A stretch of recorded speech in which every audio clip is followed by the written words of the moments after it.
তাই চোখে পড়ে যায়, মাসি কখনো আমাকে সানি বা রাফি সব নামেই ডাকতেন। সকালে রান্না করে আমার রান্না খাইয়ে টিফিন ও দিয়ে দিতেন।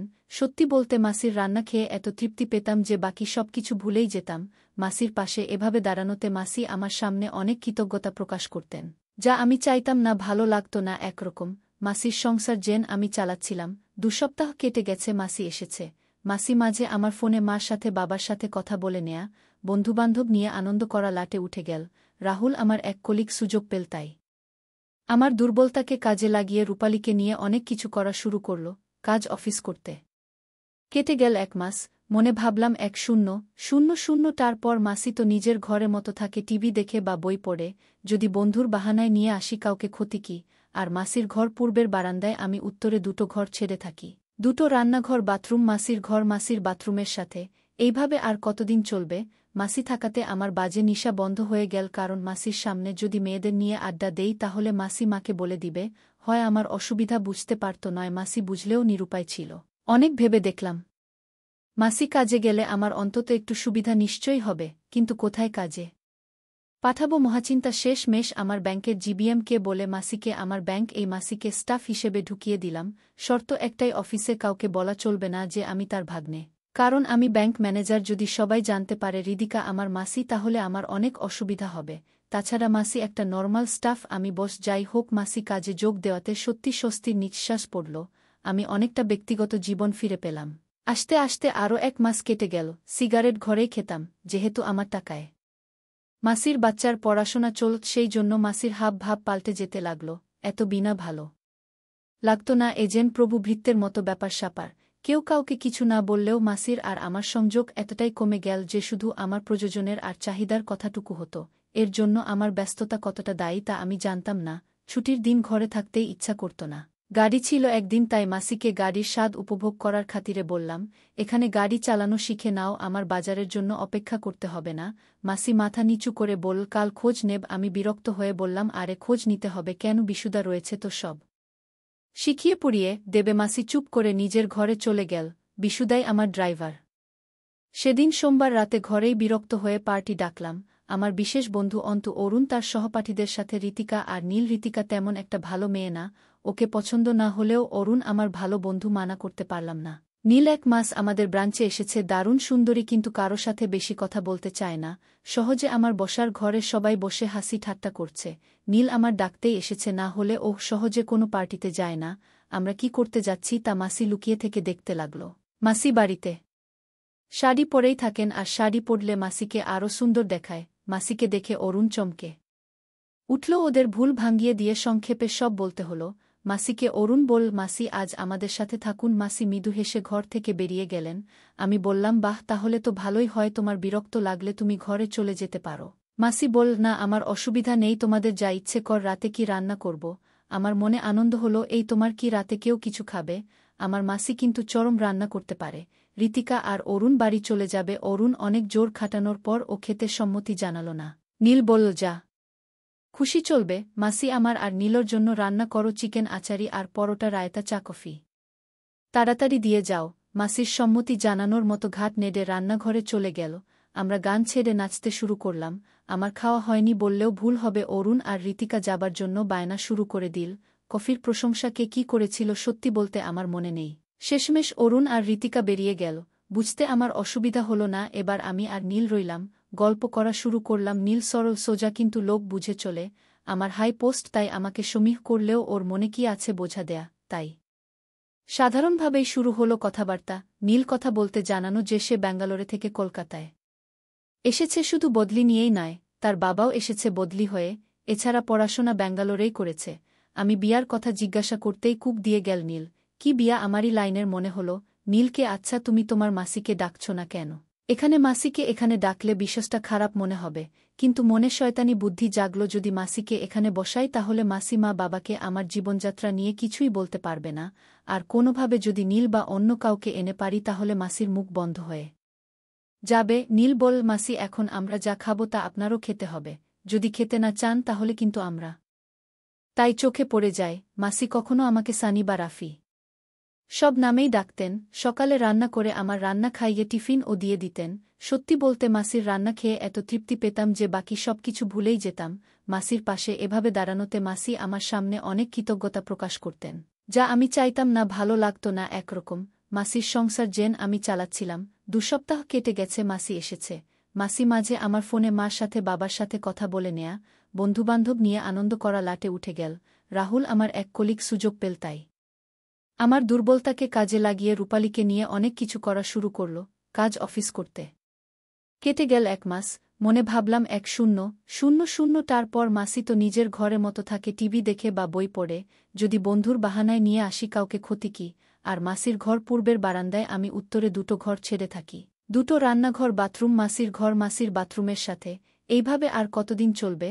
মাসি থাকাতে আমার বাজে নিশা বন্ধ হয়ে গেল, কারণ মাসির সামনে যদি মেয়েদের নিয়ে আড্ডা দেই তাহলে মাসি মাকে বলে দিবে। হয় আমার অসুবিধা বুঝতে পারত, নয় মাসি বুঝলেও নিরুপায় ছিল। অনেক ভেবে দেখলাম, মাসি কাজে গেলে আমার অন্তত একটু সুবিধা নিশ্চয়ই হবে, কিন্তু কোথায় কাজে পাঠাবো? মহাচিন্তা শেষ মেশ আমার ব্যাংকের জিবিএমকে বলে মাসিকে আমার ব্যাংক, এই মাসিকে স্টাফ হিসেবে ঢুকিয়ে দিলাম। শর্ত একটাই, অফিসে কাউকে বলা চলবে না যে আমি তার ভাগ্নে। কারণ আমি ব্যাংক ম্যানেজার, যদি সবাই জানতে পারে হৃদিকা আমার মাসি তাহলে আমার অনেক অসুবিধা হবে। তাছাড়া মাসি একটা নর্মাল স্টাফ, আমি বস। যাই হোক, মাসি কাজে যোগ দেওয়াতে সত্যি স্বস্তির নিঃশ্বাস পড়ল। আমি অনেকটা ব্যক্তিগত জীবন ফিরে পেলাম। আস্তে আস্তে আরও 1 মাস কেটে গেল। সিগারেট ঘরেই খেতাম, যেহেতু আমার টাকায় মাসির বাচ্চার পড়াশোনা চলত, সেই জন্য মাসির হাব ভাব পাল্টে যেতে লাগল। এত বিনা ভালো লাগত না, এজেন প্রভু ভৃত্যের মতো ব্যাপার স্যাপার। কেউ কাউকে কিছু না বললেও মাসির আর আমার সংযোগ এতটাই কমে গেল যে শুধু আমার প্রয়োজনের আর চাহিদার কথাটুকু হতো। এর জন্য আমার ব্যস্ততা কতটা দায়ী তা আমি জানতাম না। ছুটির দিন ঘরে থাকতেই ইচ্ছা করত না। গাড়ি ছিল একদিন, তাই মাসিকে গাড়ির স্বাদ উপভোগ করার খাতিরে বললাম, এখানে গাড়ি চালানো শিখে নাও, আমার বাজারের জন্য অপেক্ষা করতে হবে না। মাসি মাথা নিচু করে বলল, কাল খোঁজ নেব। আমি বিরক্ত হয়ে বললাম, আরে খোঁজ নিতে হবে কেন? বিশুদা রয়েছে তো, সব শিখিয়ে পড়িয়ে দেবে। মাসি চুপ করে নিজের ঘরে চলে গেল। বিশুদাই আমার ড্রাইভার। সেদিন সোমবার রাতে ঘরেই বিরক্ত হয়ে পার্টি ডাকলাম। আমার বিশেষ বন্ধু অন্তু, অরুণ তার সহপাঠীদের সাথে, ঋতিকা আর নীল। ঋতিকা তেমন একটা ভালো মেয়ে না, ওকে পছন্দ না হলেও অরুণ আমার ভালো বন্ধু, মানা করতে পারলাম না। নীল 1 মাস আমাদের ব্রাঞ্চে এসেছে, দারুণ সুন্দরী, কিন্তু কারো সাথে বেশি কথা বলতে চায় না। সহজে আমার বসার ঘরে সবাই বসে হাসি ঠাট্টা করছে। নীল আমার ডাকতেই এসেছে, না হলে ও সহজে কোনো পার্টিতে যায় না। আমরা কি করতে যাচ্ছি তা মাসি লুকিয়ে থেকে দেখতে লাগল।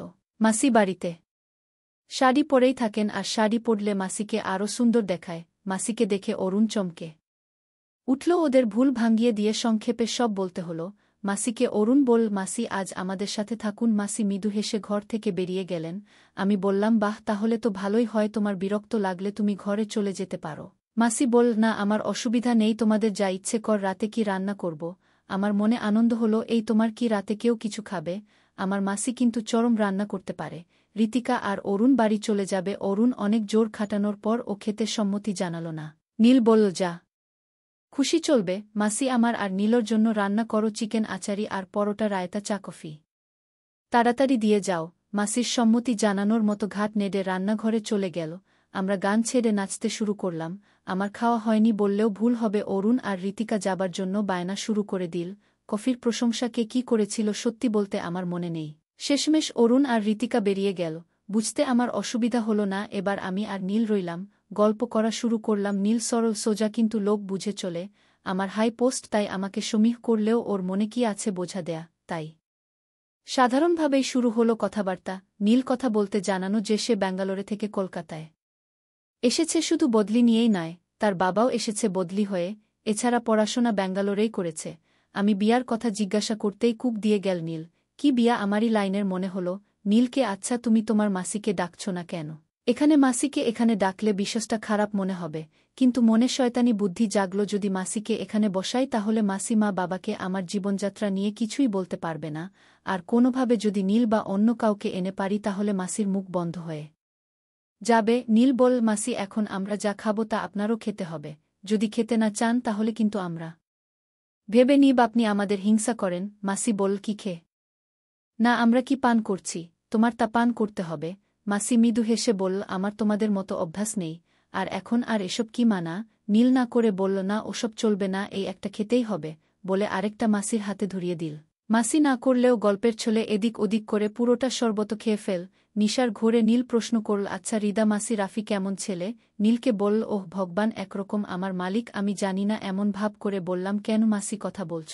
তুমি জানো না নীল রাফি আমায় নতুন জীবন দিও এছে। ওর লিনের বোঝায় আমি ডুবে আছি, আর জানি না কোনোদিন ঋণ শোধ করতে পারবে কিনা।